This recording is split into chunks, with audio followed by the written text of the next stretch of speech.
My name is Lucas Bennett, and when I turned 26, my family showed me exactly how much they thought I was worth.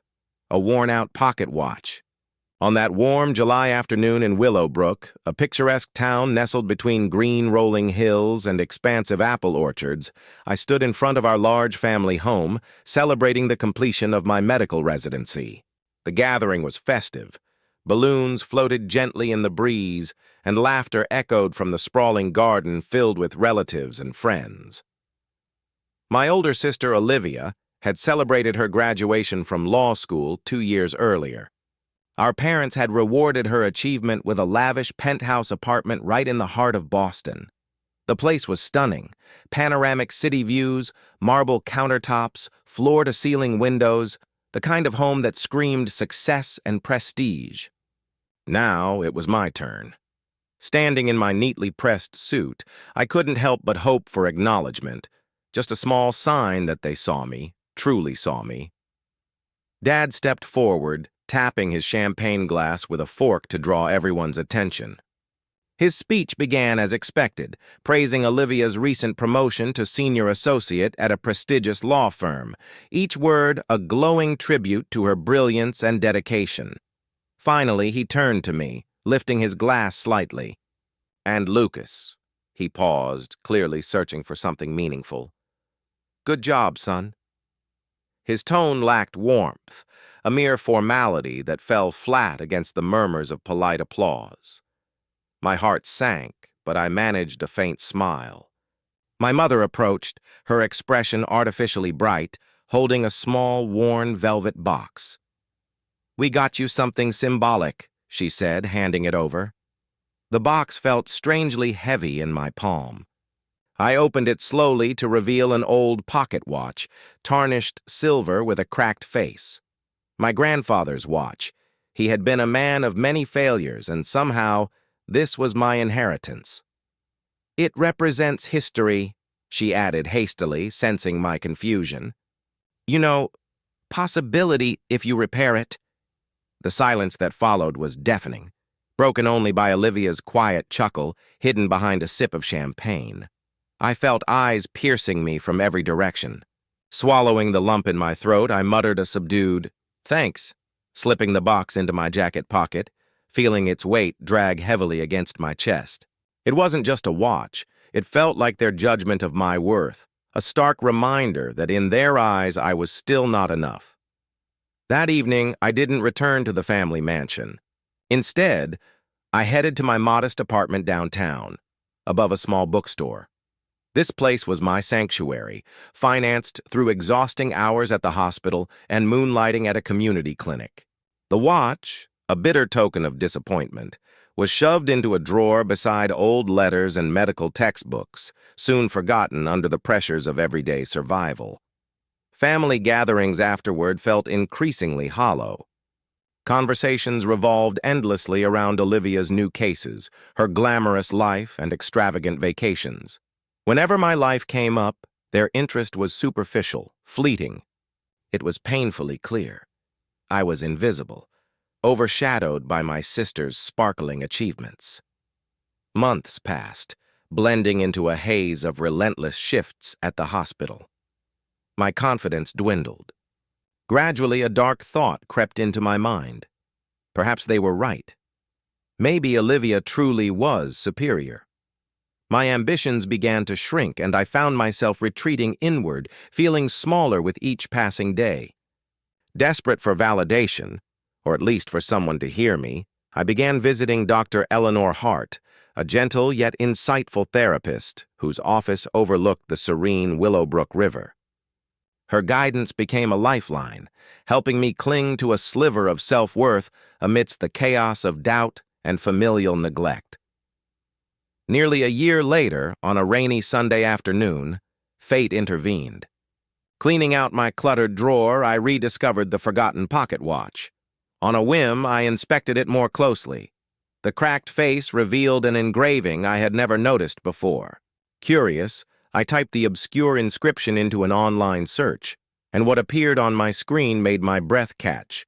The watch wasn't worthless. In fact, it was rare, a collector's item valued at millions. As shock numbed my limbs, a wild, uncontrollable laugh escaped my lips, mingling with tears of disbelief and vindication. The watch, this broken, tarnished token of their disdain, was suddenly my ticket to unimaginable freedom and the perfect way to rewrite my story. The next morning found me pacing the scuffed hardwood floor of my apartment, the pocket watch ticking on the table like a metronome counting down to a new life. My thoughts raced in dizzy circles. How to protect this windfall, how to keep my family's claws from finding it, how to turn it into something meaningful. I dialed Marissa Quinn at dawn, my voice still raw with disbelief. She answered after the second ring, her tone crisp and alert despite the early hour, and agreed to meet within 2 hours. No assistance, no delay, complete confidentiality. Marissa's office occupied the top floor of an understated sandstone building overlooking Willowbrook's historic Market Square. Inside, everything exuded quiet power.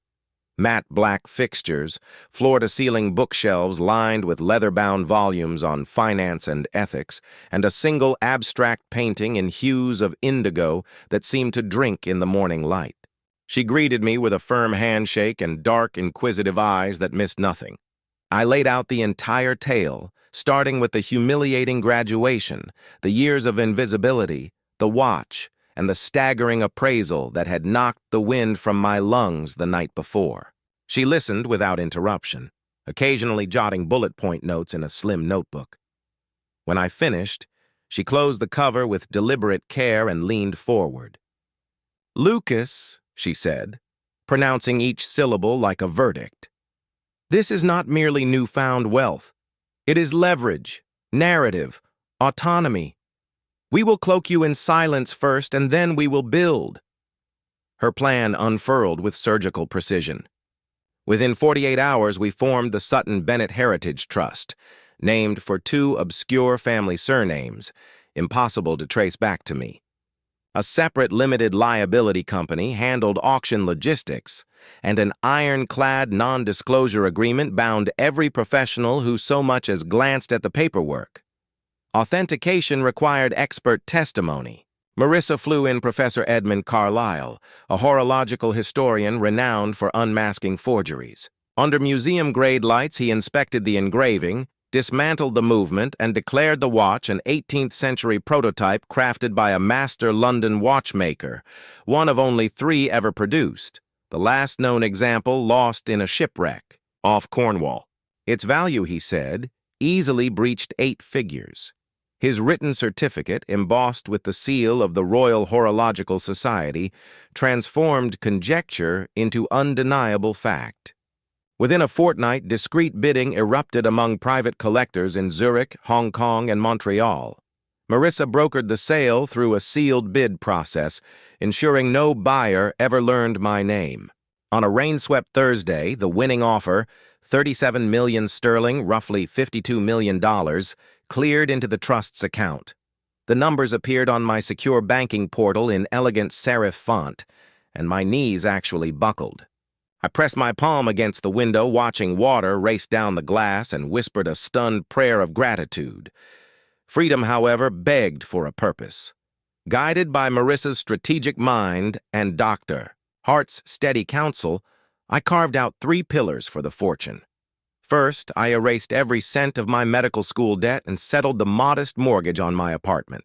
Second, I allocated $10 million to a low-profile investment portfolio, diversified across green infrastructure bonds, pioneering biotech firms, and community credit unions to guarantee perpetual funding. Third, and dearest to my heart, I established the Bennett Health Foundation, a not-for-profit clinic and research hub designed to offer comprehensive care, dental, mental, and primary, to families earning below the poverty line.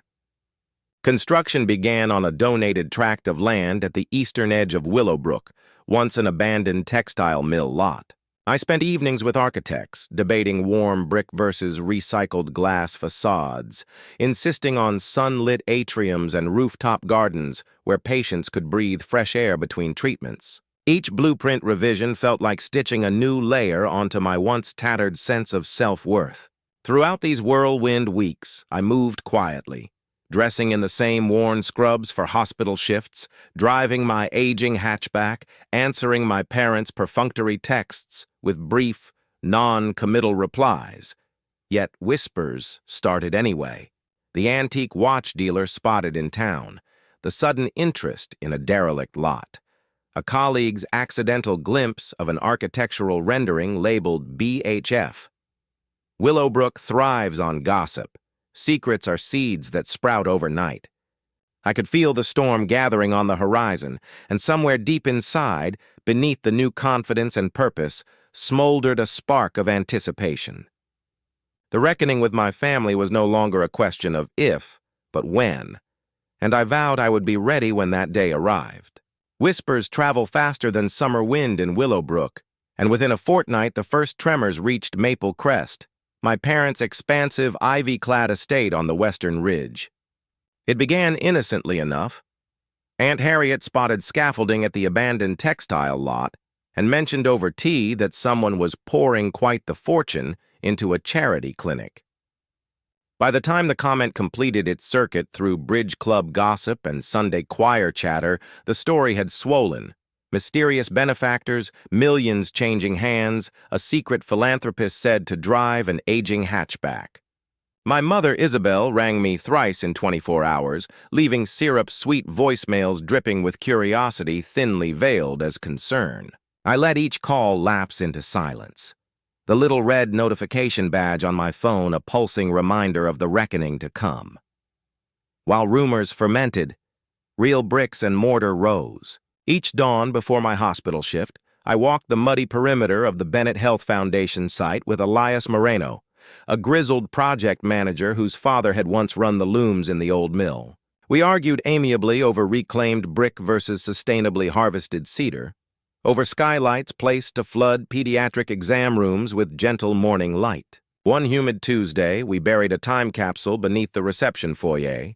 Inside, a stethoscope from my first residency rotation, a crayon drawing donated by a 5-year-old asthma patient, and a single typed line that read, "Dignity is the first. Medicine." Watching the concrete pour, I felt a piece of my past finally take root in something solid and life-giving. Back at Memorial Hospital, the shifts grew heavier as summer storms rolled across the county. One night, paramedics wheeled in a teenager named Damien who had collapsed on the soccer field. His mother clutched my arm, eyes wild with fear, confessing she had no insurance and less than $50 in her checking account. I ordered every necessary test without hesitation, quietly signing the billing form with the foundation's provisional account number. When the MRI revealed a congenital heart defect treatable with surgery, relief crashed over us both like a tidal wave. Damien's gratitude, the way his voice cracked whispering, "Thank you, Dr. Bennett," was worth more than all $52 million sitting in distant spreadsheets. Late that same evening, rain drumming against my apartment windows, I opened my mailbox to find a cream-colored envelope embossed with our family crest. Inside lay an invitation to Sunday brunch, just the immediate family, handwritten in my mother's looping script, as though formality could mask intent. My phone lit up again. 14 missed calls, 7 messages, one from Olivia marked urgent. I stared at the screen until the numbers blurred, then dialed Marissa. We spoke for nearly an hour, mapping contingencies like military strategists, legal firewalls, press statements, emotional boundaries. Finally, I booked a single seat on the early train to Maple Crest. The battlefield was set. This time I would not arrive unarmed with hope alone, but fortified by purpose, truth, and the quiet power of knowing exactly who I had become. Sunday dawned beneath a sky the color of pewter, low clouds pressing against the hills like a warning. I boarded the 6:05 to Maple Crest, clutching a leather folio. Inside, foundation brochures, audited statements, and the certified sale deed of the pocket watch. Proof, if needed, that every decision I had made since that humiliating July had been mine alone. The carriage was almost empty, its windows fogged by early morning chill. As the train rattled past apple orchards and sleepy hamlets, memories unspooled, childhood summers chasing fireflies behind the carriage house, Olivia winning every debate at the dinner table, while I learned to swallow my words like bitter pills. I pressed my forehead to the glass, letting the rhythmic clatter of wheels steady my pulse. Maple Crest appeared at the top of the ridge, a silhouette of gables and chimneys wreathed in creeping ivy. The gravel driveway glittered with yesterday's rain as I walked toward the house, each step crunching like distant thunder. Mother opened the door before I could knock, perfume already wafting into the damp air. "Lucas, darling, you made it," she cooed, kissing both cheeks with practiced grace. Behind her, the foyer gleamed. Polished mahogany floors, crystal chandeliers, portraits of stern ancestors whose gazes weighed judgment upon every visitor. Brunch was staged in the solarium, sunlight filtered through leaded panes onto a table laden with silver domes and linen so white it seemed almost blue. Father stood at the head, impeccably attired, a huntsman jacket hugging his broad shoulders. Olivia lounged nearby, scrolling her phone, an emerald ring flashing each time her thumb flicked the screen. No mention was made of my late reply, only airy complaints about the humidity and the scarcity of good help nowadays. Yet beneath the pleasantries, tension hummed like live wire. I felt their eyes assess my off-the-rack suit, the scuffed briefcase, hunting for clues to the rumors swirling beyond their manicured hedges. As plates of smoked salmon and herbs were served, conversation turned, predictably, to Olivia's firm, courting an international client, to Father's upcoming keynote at a philanthropic summit. I waited, sipping black coffee, until the lull arrived. "I have some news," I said, voice calm, the room's quiet instantly sharpening. Mother's smile stretched, brittle as sugar glass. "We hoped you might," she breathed. I began with the clinic, how construction was halfway completed, how partnerships with the regional hospital ensured sustainable staffing, how community outreach had already secured volunteer commitments from over 300 residents. I spoke of Damien's life-saving surgery funded through the foundation and of a mobile immunization unit scheduled to roll out by spring. My parents exchanged puzzled glances, unsure whether to celebrate or question. Olivia interrupted, tone light but eyes sharp. "That sounds admirable, Lucas, but clinics require capital. Where exactly did you—" Footsteps interrupted her.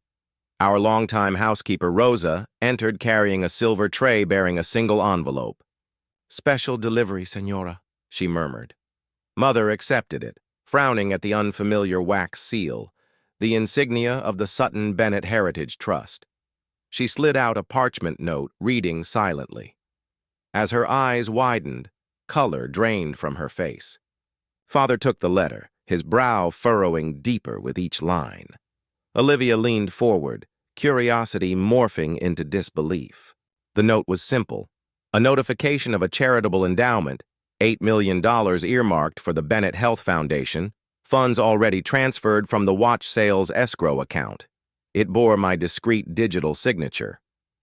Silence draped the solarium like a heavy velvet curtain. I folded my hands on the table, meeting each stunned gaze without flinching. Outside, the first raindrops tapped the glass roof, soft but insistent, as though heralding the storm still to come. Rain intensified, drumming a steady cadence on the glass ceiling as tension thickened inside the sun-drenched room. Father was the first to speak, voice low, each word clipped with barely leashed control. $8 million, he repeated, as though tasting something bitter. From a trust bearing your middle name. Care to explain, Lucas? His gaze fixed on mine, a mix of curiosity and reprimand, the look he once reserved for boardroom adversaries who dared to outmaneuver him. I opened my folio and slid across the audited statements, followed by Professor Carlyle's authentication of the pocket watch and the notarized bill of sale. Pages glided over linen like cards in a magician's flourish, each one a silent rebuttal to every slight, every dismissal. "The watch you gave me," I said evenly, "was an 18th century prototype. It sold for over $52 million 3 months ago. I invested wisely, structured the trust, and seeded the Bennett Health Foundation. We'll open our doors by next winter solstice. Mother's hand flew to her throat, pearls clacking as they settled. Lucas, darling, why didn't you come to us? We could have guided you, safeguarded. Her voice cracked, sincerity wrestling with years of condescension. Olivia scoffed, emerald ring sparkling as she folded her arms. A clinic? All that capital for free checkups? Think of the returns you're forfeiting. She spoke the language of dividends and mergers, unaware her words were arrows bouncing harmlessly off newly forged armor. I leaned back, letting the silence stretch. Outside, lightning forked across the graying sky, illuminating the garden in stark silver. Returns? I echoed softly. Damien now has a future. Children will receive vaccinations their parents could never afford. A returning veteran will get therapy without drowning in paperwork. Those are my returns. Father exhaled sharply, frustration sharpening the line of his jaw. You're throwing away generational wealth out of spite. He tried to stand, but the weight of revelation pushed him back into his chair. You owe this family transparency. The statement hung in the humid air. I felt something inside me settle, like a bone finally clicking into place. Transparency? My voice remained calm, yet each syllable carried the thunder's echo. I owed this family honesty, support, love. What I received was a broken heirloom handed off like an afterthought. The watch became my mirror, reflecting who we were. Now it funds who I choose to become. Mother reached across the table, manicured fingers trembling. Lucas, please. We were wrong. Let us make amends. Olivia's wedding is in 6 months. The expenses are overwhelming. Help us, and we'll celebrate your foundation publicly. There it was, the hook beneath the apology. I closed my folio and stood. The foundation needs no applause, and my help has been given to those who need it, not those who covet it. I slid one final document forward, an invitation to the clinic's inaugural gala scheduled for the 1st of May, seats reserved but unrequired. Attend if you wish to witness what compassion builds. Stay home if you prefer marble countertops and balance sheets. Either choice is yours alone. Thunder cracked overhead as I buttoned my coat. Olivia's lips parted, a retort dying unspoken. Father stared at the garden, jaw clenched. Mother's eyes shone with unshed tears, though whether of regret or wounded pride I could not tell. I walked to the foyer, Rosa waiting with my umbrella, her warm gaze a silent blessing. As I stepped onto the gravel drive, the rain cooled my heated skin, each droplet a baptism. Behind me, Maple Crest loomed, a monument to a history that no longer defined me. Ahead, the descending path curved toward the train station, slick and gleaming. I tightened my grip on the umbrella handle, breathed in petrichor, and started down, feeling lighter with every measured stride toward the life I had chosen for myself and for all those still waiting to be seen. I arrived back in Willowbrook just past dusk, the town's antique street lamps spilling pools of amber light onto rain-slick cobblestones. Instead of heading straight to my apartment, I detoured toward the construction site, driven by an ache to see tangible proof that my choices still stood after the day's emotional siege. The gate was unlocked for the night crew, electricians running conduit lines through the skeletal hallways. Floodlights cast the half-finished facade in stark relief. Red reclaimed brick rising 3 stories, ribbon windows awaiting tempered panes. The steel skeleton of the rooftop greenhouse silhouetted against clouds still flickering with distant lightning. Elias Moreno met me just inside the foyer, work boots caked with mud, neon vest streaked with concrete dust. Storm slowed us, but we hit today's poor target, he reported, voice a gravelly whisper so as not to disturb the echoing space. He guided me along plywood walkways above trenches for plumbing and data cables. In the pediatric wing, fresh drywall curved into soft alcoves where reading nooks would soon blossom. In the mental health suite, sound-dampening panels lay in neat stacks, waiting to hush the anxieties they would one day shelter. I trailed my fingers over the cool metal handrail of the grand stair, imagining children racing up it toward rooftop sunlight, parents exhaling relief in the cafe below. When we emerged onto the roof deck, the rain had stopped. Low clouds shredded themselves against a waxing moon, revealing shimmered stars. Elias lit a thermos of coffee on a portable burner. The aroma mingled with petrichor in a way that felt almost holy. We spoke of timelines, interior finishes by November, equipment installation through January, staff onboarding beginning in early February. Each milestone he cited landed in my chest like a heartbeat, steady and sure. But beneath the satisfaction pulsed fresh unease. I told Elias in broad strokes about brunch at Maple Crest. He listened, then placed his broad, calloused hand on my shoulder. Families who clutch their worth with both fists rarely understand when someone chooses to open their hands instead, he said. Don't let their fear shrink your vision. Simple words, yet they cleared a stubborn fog of doubt that had followed me from the train. Leaving the site near midnight, I walked the river path toward home. Willowbrook slept, windows dark save for the soft glow of late-night readers and newborn parents. Halfway across the stone footbridge, my phone buzzed, a new email from Dr. Hart, subject line debrief. She anticipated my need before I could frame it myself. A session booked for Monday evening, her message closing with a single sentence typed in her gentle serif font. Remember, identity is reclaimed in layers. Today peeled back another one. I pocketed the device and paused at the bridge's apex.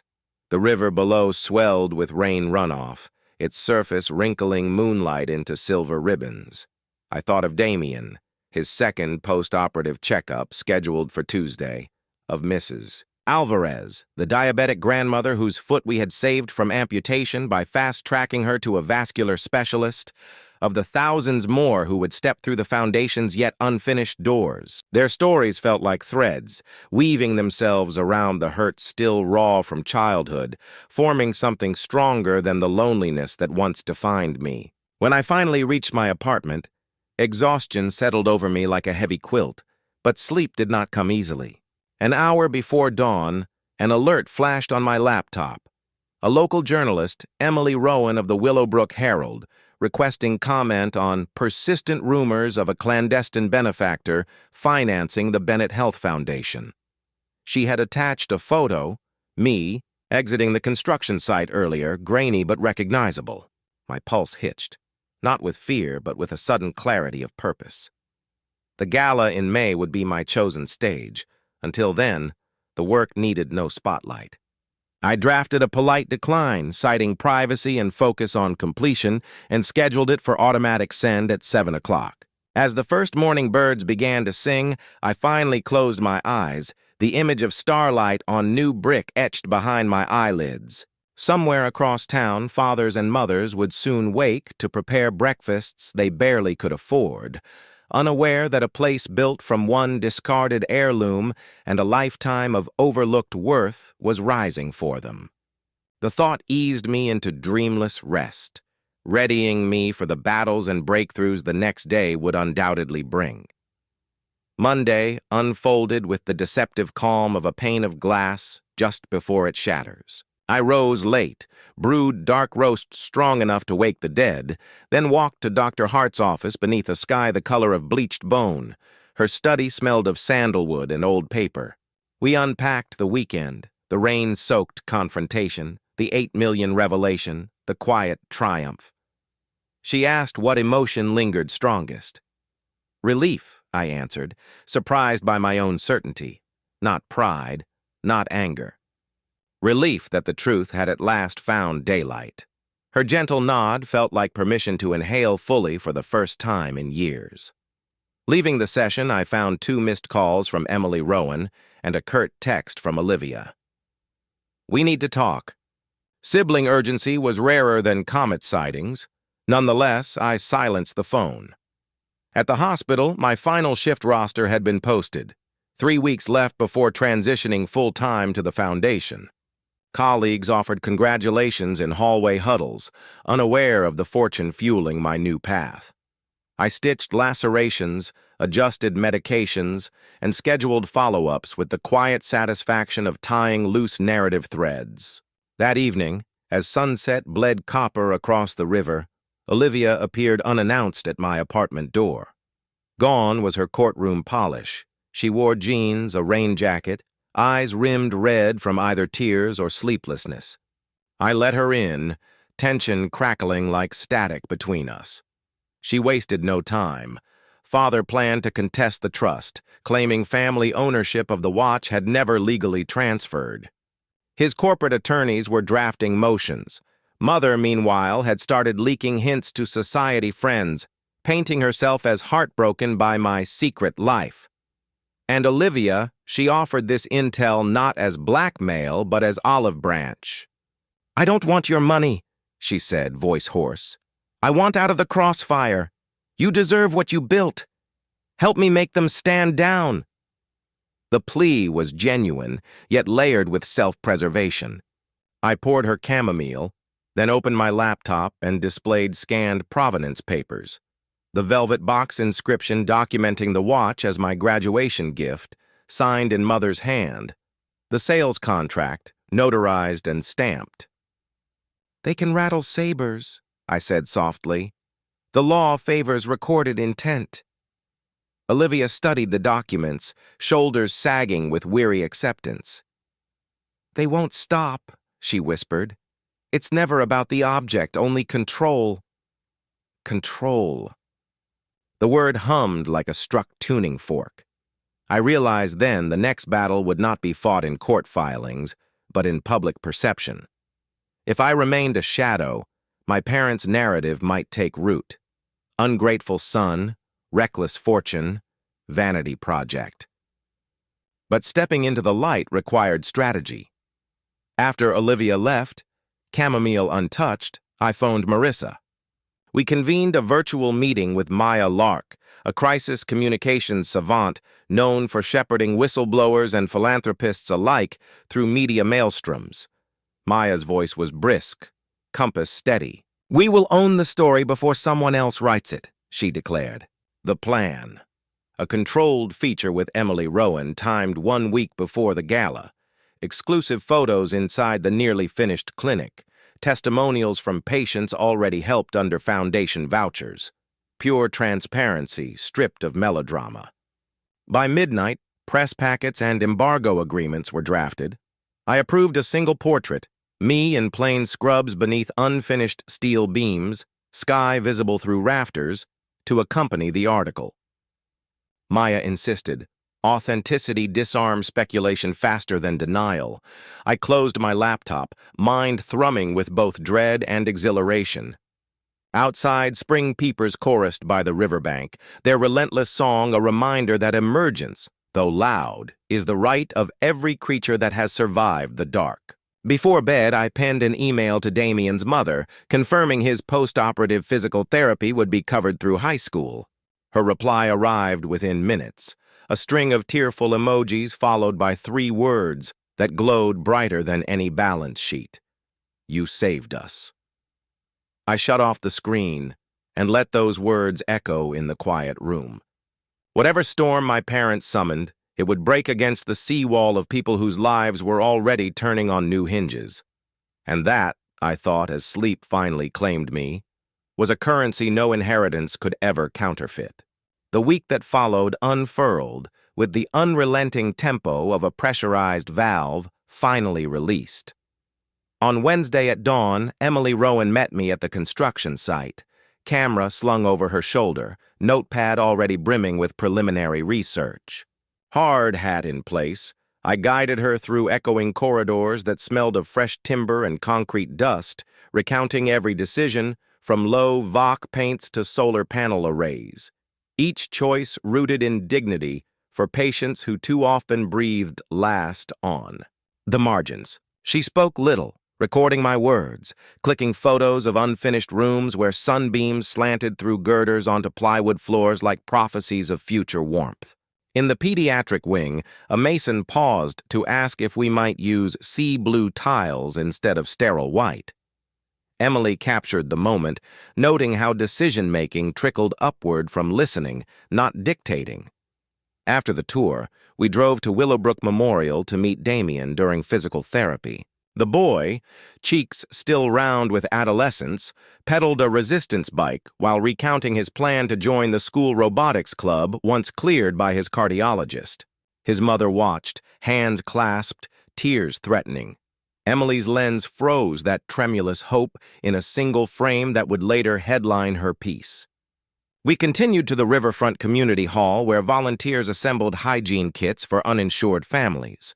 Retirees, teenagers, former patients, all working side by side, offered anecdotes of how a voucher from the still unfinished foundation had intercepted despair, insulin supplied in time, prenatal vitamins delivered without bureaucracy, an emergency, dental extraction that spared a father weeks of agony. By sunset, Emily's memory cards were full, her questions sharpened. She asked about my parents. I offered a careful truth. They value legacy built on granite. I value legacy built on breath. She scribbled, then closed her notebook with a soft click, promise of balance in her forthcoming narrative. That night, Marissa alerted me that father's attorneys had filed an emergency injunction to freeze trust assets, arguing fraudulent misrepresentation in the watch sale. Though quickly dismissed by the probate judge due to incontrovertible gift documentation, the maneuver signaled escalation. Maya Lark responded with elegant ferocity, emailing father's counsel a pre-publication copy of Emily's story, granting them 48 hours to issue any factual corrections. It was a subtle, legal chess move, transparency as checkmate. Public perception would soon crystallize, and any further aggression risked painting them as predators gnawing at altruism. On Friday evening, I returned to the site for the ritual walk-through with Elias. Rain had lifted, leaving the air spiced with wet earth and budding lilac. In the future oncology suite, drywallers had carved round portals for LED skylights programmed to mimic dawn light cycles, small mercies for patients whose days blurred under chemotherapy. We paused by a window cutout framing Willowbrook's steepled skyline. Elias broke the silence. "Storms rolling off for now, Doc. Foundations, literal or otherwise, are meant for weather." I nodded, grateful for his constancy. Back home, a single text blinked from Mother. "Please call. It is urgent." Heart steady, I typed a measured reply. "My counsel advises written correspondence only. Wishing you well." I set the phone face down. The old reflex to appease had withered. In its place grew a stillness, sturdy as oak. Before bed, I reread the opening paragraph of Emily's draft. One gifted pocket watch ticked away a young doctor's sense of worth, until he turned its time into everyone else's second chance. The sentence glowed against the night mode screen like a lighthouse beacon. Tomorrow, the town would wake to this story. By Monday, the region. By gala night, perhaps the country. Whatever echoes reached Maple Crest, they would be of my own making, composed not of bitter reprisals, but of pulse oximeters beeping steady and lives briskly, beautifully continuing. The morning Emily's article went live, Willowbrook stirred as if awakened by a collective gasp. Breakfast cafes swapped gossip for headlines. Phones pinged with push notifications. The Herald's website crashed twice under traffic it had never seen. Her lead photo, Damien pedaling under my watchful eye, beams and rafters soaring overhead, splashed across social feeds, captioned, "The doctor who turned time into mercy." Within hours, emails flooded the foundation's provisional inbox, retired nurses volunteering, construction suppliers offering eco-friendly materials at cost, an anonymous donor pledging $500,000 toward the oncology skylights. Marissa's office rang off the hook. By noon, she had cataloged over $2 million in new commitments, each vetted to avoid entanglements that might threaten the clinic's mission. Public fervor brought scrutiny, too. Reporters from Boston, Providence, even the Chronicle in San Francisco requested interviews. Maya's team triaged, prioritizing outlets willing to foreground healthcare equity over sensational inheritance drama. Under her guidance, I recorded a single video statement inside the skeletal atrium. No script, just truth. I spoke of patients whose coughs turned fatal for lack of antibiotics, of my own brush with invisibility, of how dignity should never rely on luck. The clip circulated widely, shared by medical associations and local churches alike, its view count climbing into 6 figures before nightfall. That same evening, the Mintwood Country Club hosted its spring gala. Decor gleamed, but conversation curdled. Mother's friends, lacquered in silk, dissected the article, some praising bravery, others clucking at family heirs aired. Mother reportedly left early, face pale but composed. Olivia texted, "They're reeling. Father furious.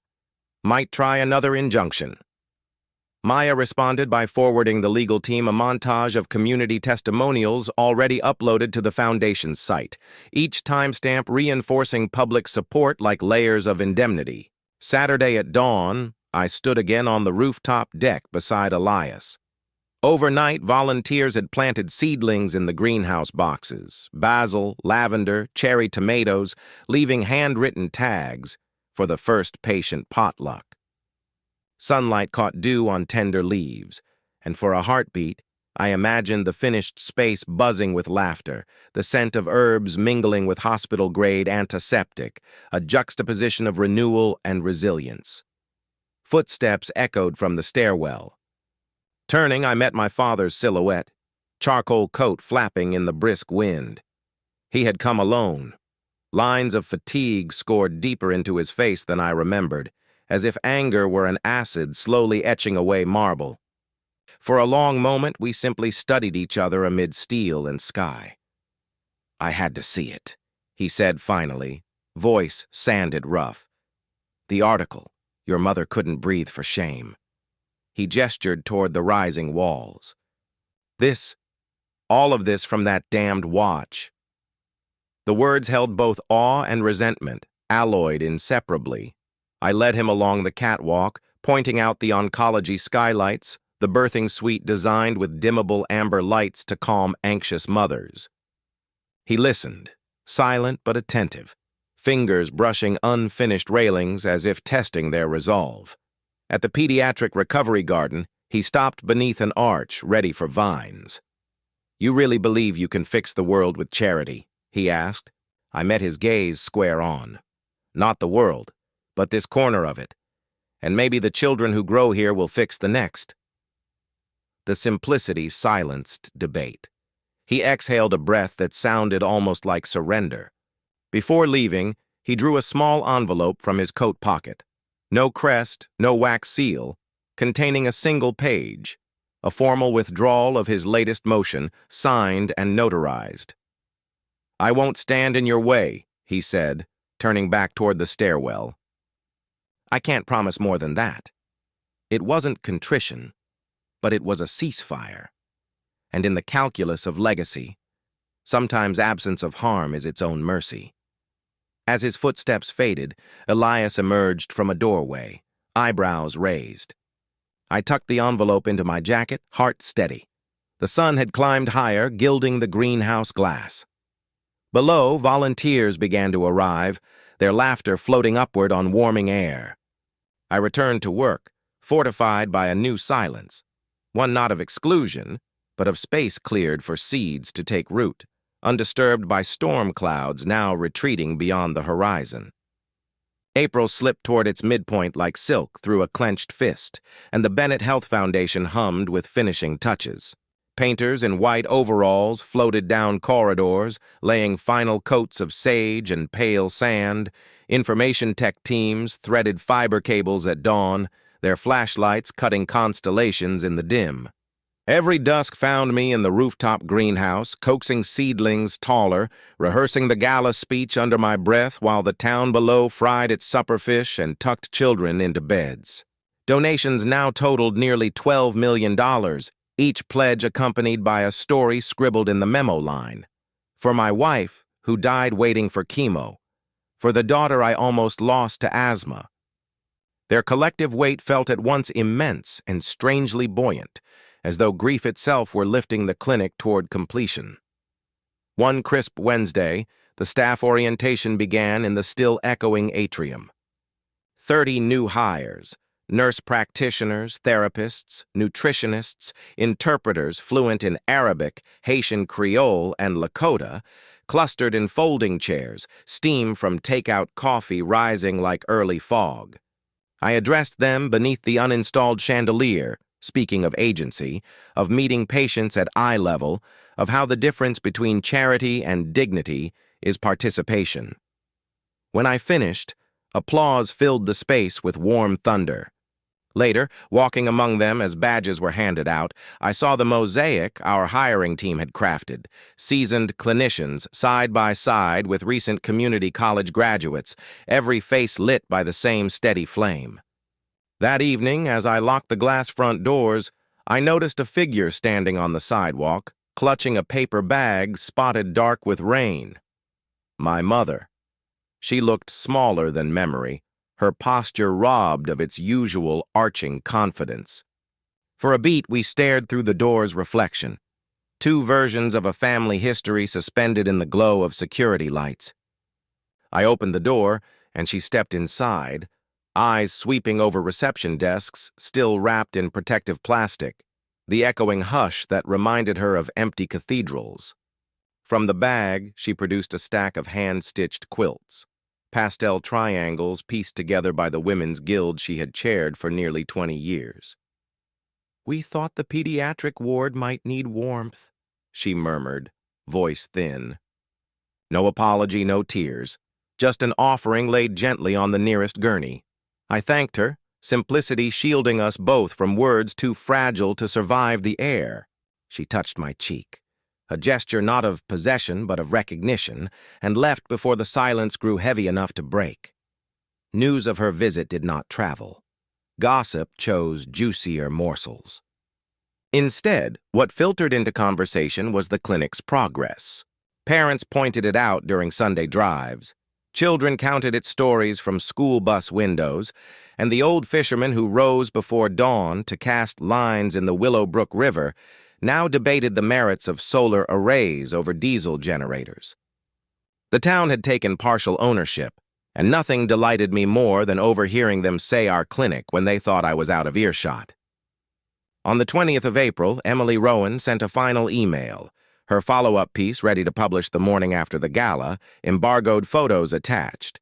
One image froze me. The greenhouse at golden hour, seedlings yawning toward sunset, while my silhouette adjusted a trellis. Beneath it, her caption read, "Where once he was unseen, he now cultivates the visible miracles of everyday health."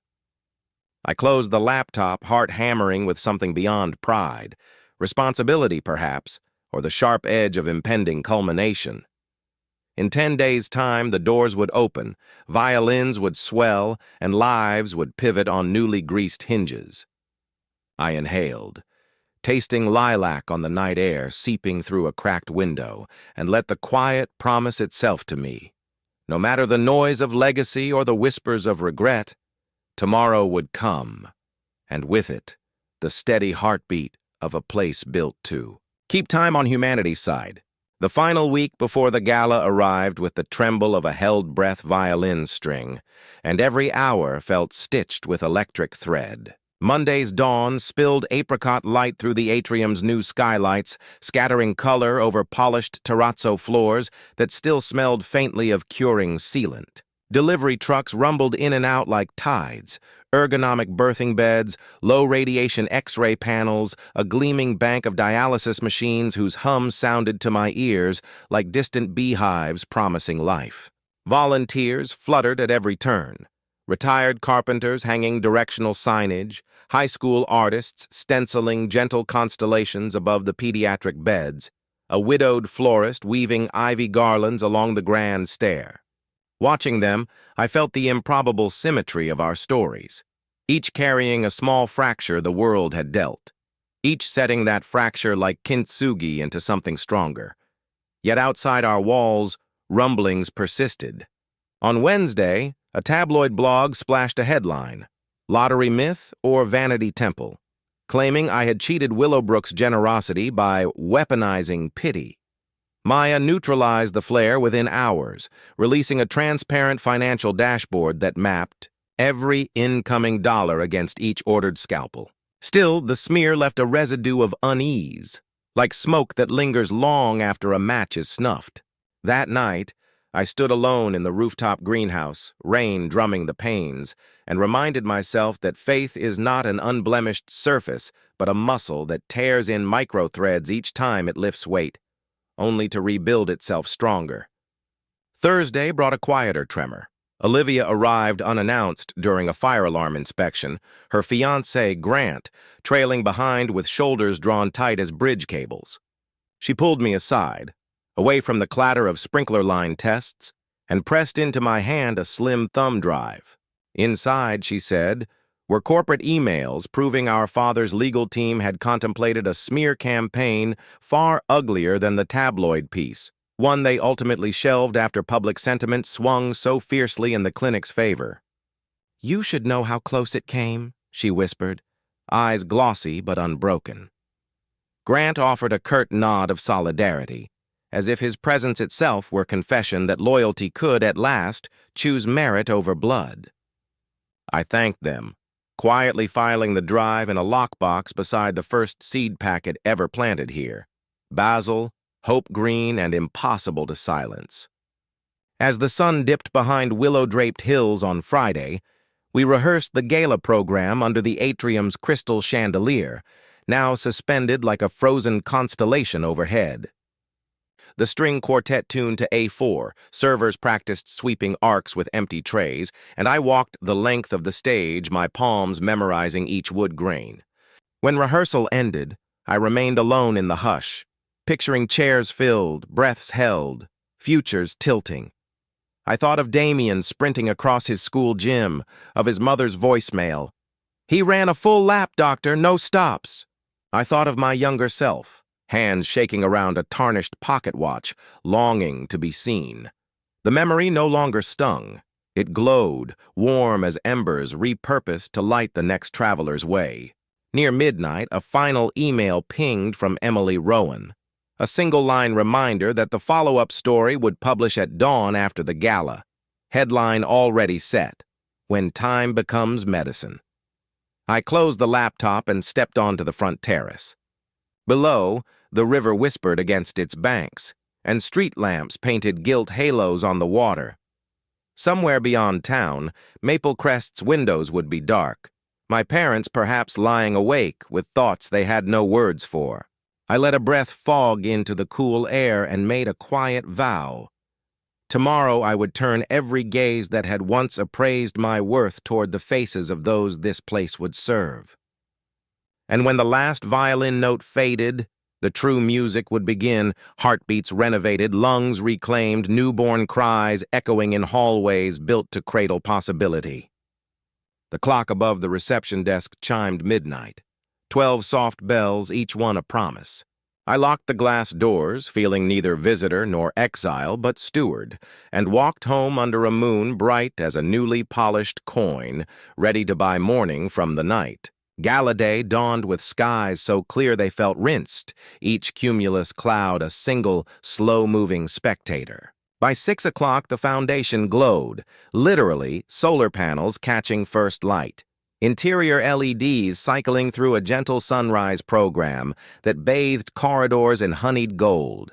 Volunteers swept the entrance plaza, scattering petals of wild lupine and chamomile gathered from nearby meadows. The scent mingled with fresh varnish and something intangible, a collective hum of nerves and hope. At 8 sharp, the inaugural patients arrived, chosen not for symbolism, but by clinic schedule necessity. An elderly farmer named Samuel, whose cataracts had left him navigating fields by memory, and a pregnant refugee, Amina, due in 6 weeks, with no prior prenatal care. Their check-ins unfolded beneath the chandelier's glitter, unself-consciously normal, even mundane. Yet I felt tears threaten as nurses guided them toward intake desks. The building was working, breathing, alive. By noon, gala guests began to filter through security. Local teachers in Sunday best, hospital colleagues still in scrubs, state legislators, and a dozen formerly uninsured families whose testimonials would anchor the program. String quartet notes drifted from the atrium mezzanine. Servers circulated with trays of sparkling cider pressed from Willowbrook's orchards. I wove among clusters, greeting donors, clasping shoulders, drawing quiet breaths when eyes lingered too long on my face, still unused, perhaps, to admiration untainted by appraisal. When the clock struck 2, Maya signaled the start. Lights dimmed, a hush settled, and I stepped onto the stage beneath the chandelier, whose crystals now refracted a kaleidoscope of late-afternoon sun. My speech, memorized yet newly alive, unfolded in wide strokes, a story of a pocket watch once cracked and forsaken, of how time can wound but also mend, of community as the finest instrument in any surgeon's kit. I spoke of Samuel's surgery scheduled for next week, of Amina's birthing plan that honored her cultural rituals. I invoked every pledge note, wife waiting for chemo, daughter saved from asthma, until the air itself felt charged with their presence. Applause rose, wave upon wave, cresting when Damien, in a borrowed suit 2 sizes too big, bounded up to read a poem he had written, "My heart is a clock rewound." His mother wept openly. I steadied his trembling hand through the final stanza, the room quiet but for his confident 12-year-old voice and the soft click of camera shutters. Afterward, while guests toured wards and sampled greenhouse bruschetta made from the first rooftop tomatoes, I slipped outside to the terrace. There I found my parents. No entourage, no attorneys, just them, framed by blooming wisteria. Mother held a single basil seedling in a clay pot. Father carried nothing, hands open at his sides. Words did not leap forward immediately. Instead, we regarded the distant river, shimmering like spun glass. At last, Father cleared his throat. "We did not know how to give you what you needed," he said, each word measured as if aligned on a drafting table. "You built it yourself, and then multiplied it."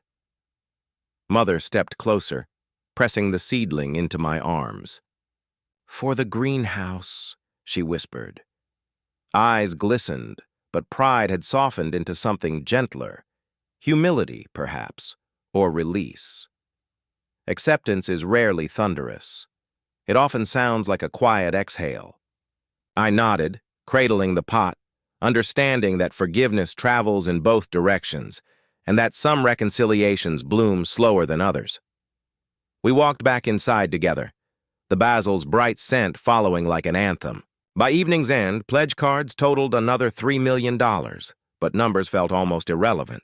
What mattered was the steady procession of community members signing volunteer rosters, the laughter in hallways where fear once echoed, the easy way Samuel winked at me from his wheelchair as he was wheeled toward pre-op orientation.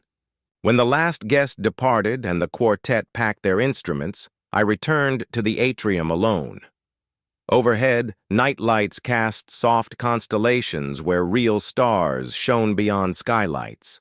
I thought of the watch, now encased in a museum in London, its tick forever part of another history. Here, heartbeat monitors pulsed in its stead. I ran a finger along the stage edge, grounding myself in the timber grain, and whispered a promise that the foundation would remain vigilant, adaptable, human. Outside, Willowbrook slept under a crescent moon. Inside, Amina's monitor beeped steady in the birthing suite. Samuel's pre-op vitals were logged by night staff humming along halls, and somewhere a janitor whistled off-key while polishing the terrazzo that caught the chandelier's reflection. Time, repurposed, had found new rhythm here. I headed toward the rooftop greenhouse, basil pot cradled to my chest, ready to tuck it into soil still warm from the day, trusting it would root, slowly, stubbornly, beautifully, in this house that worth rebuilt.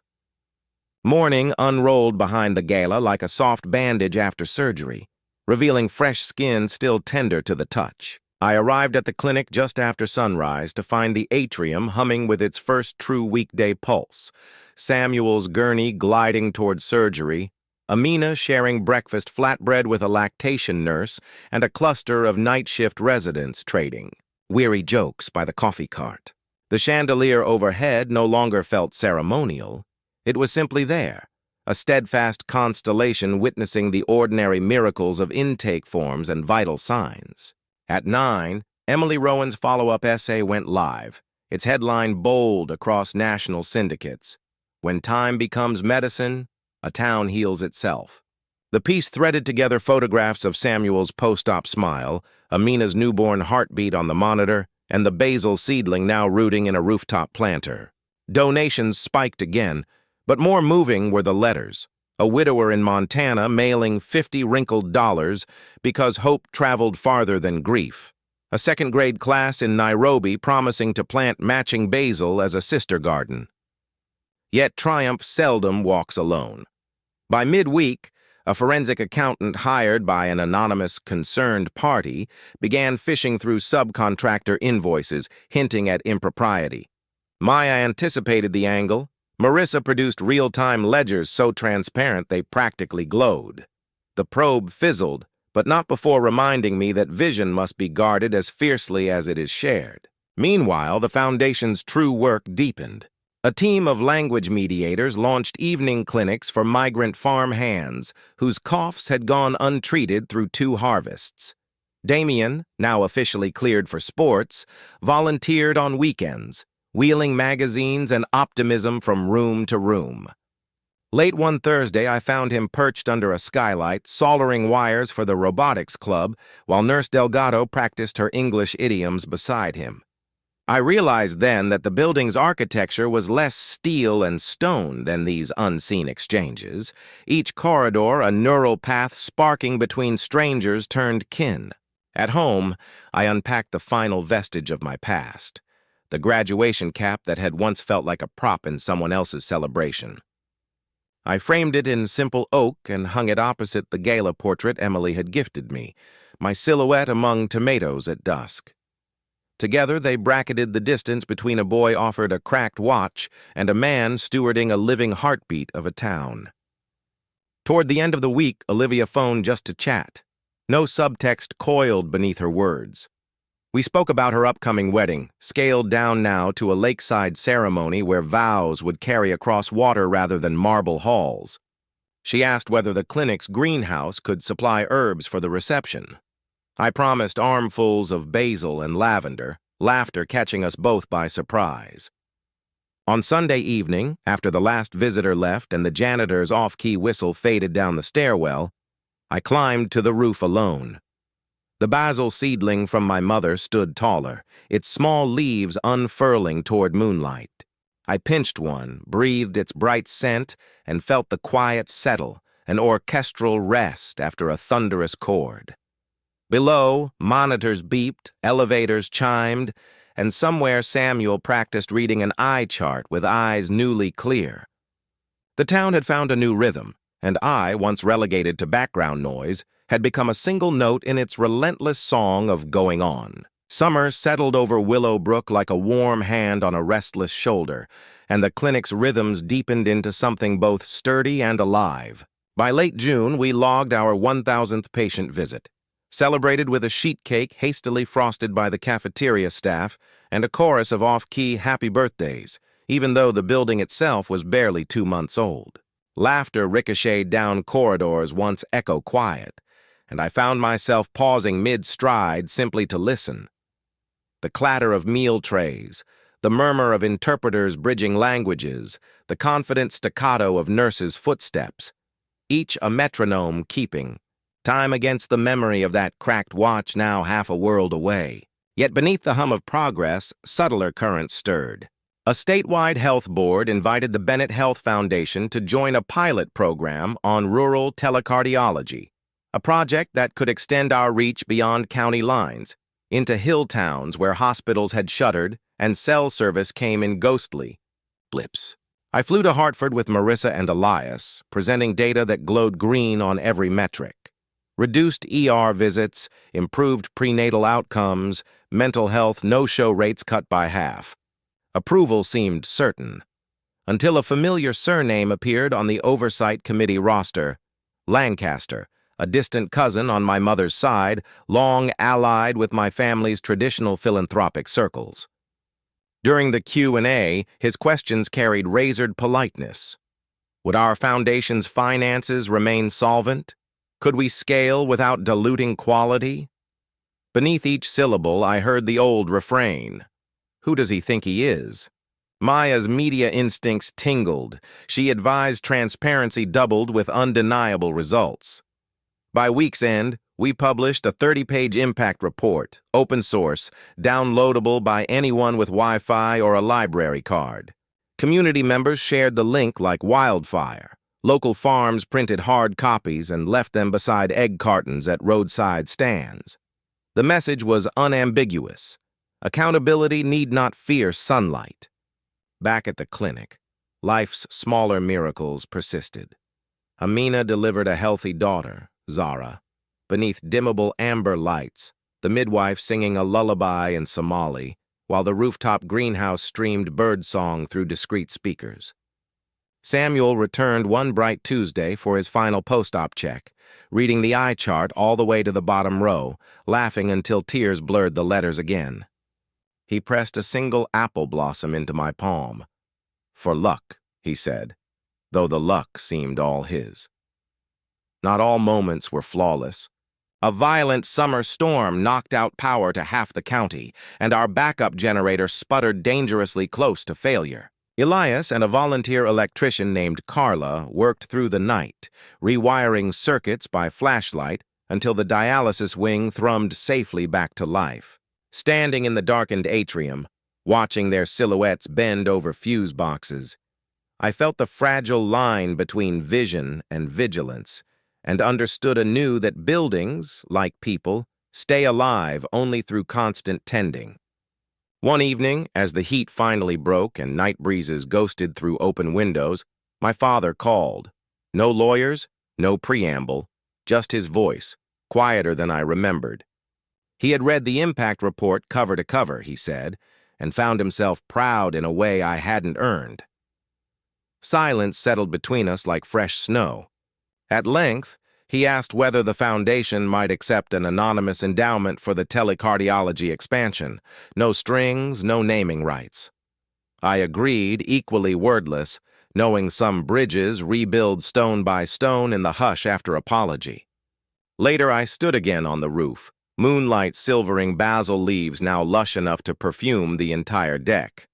Below, monitors beeped steady, and Zara's newborn cry rose, thin but insistent, claiming her place in the night's chorus.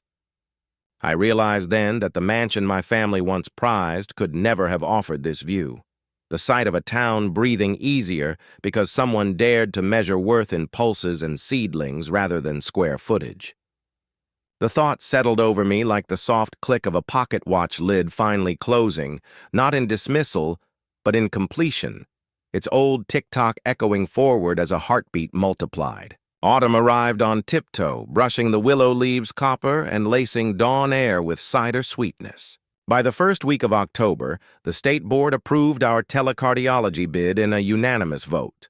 Lancaster abstained, but did not obstruct, and a convoy of technicians rolled out from Willowbrook each morning, hoisting satellite dishes onto clinic, roofs and hamlets where payphones still rang more often than cell lines.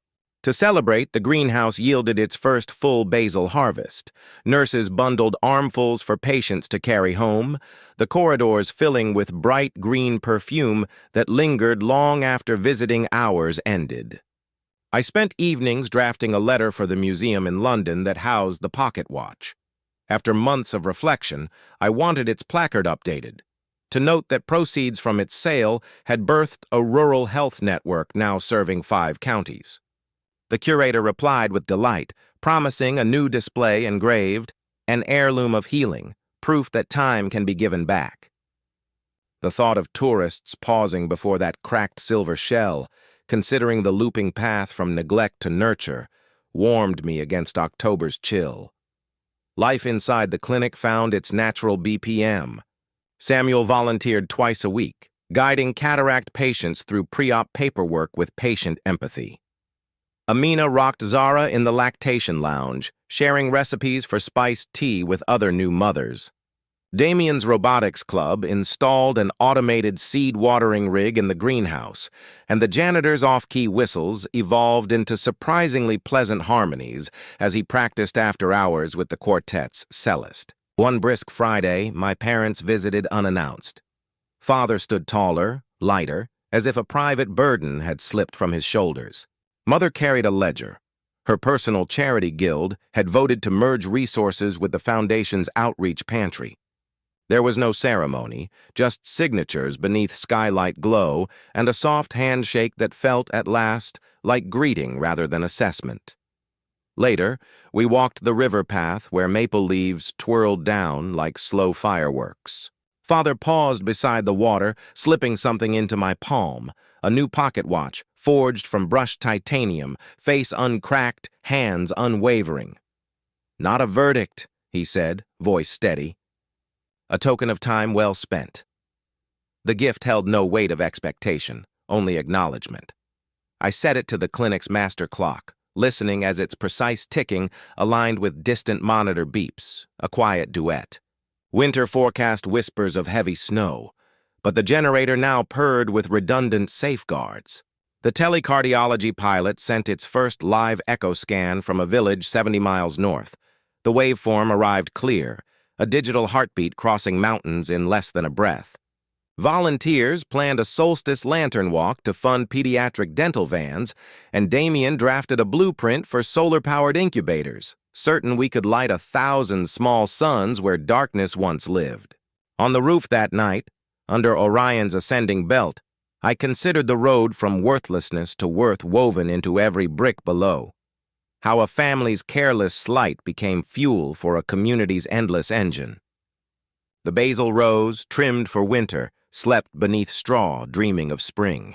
I closed the titanium watch with a soft click, pocketed its promise, and descended the stairwell toward the glow of the atrium where new arrivals waited, their stories just beginning to breathe inside these walls. Time, I realized, is not something we pass through. It is something we pass forward.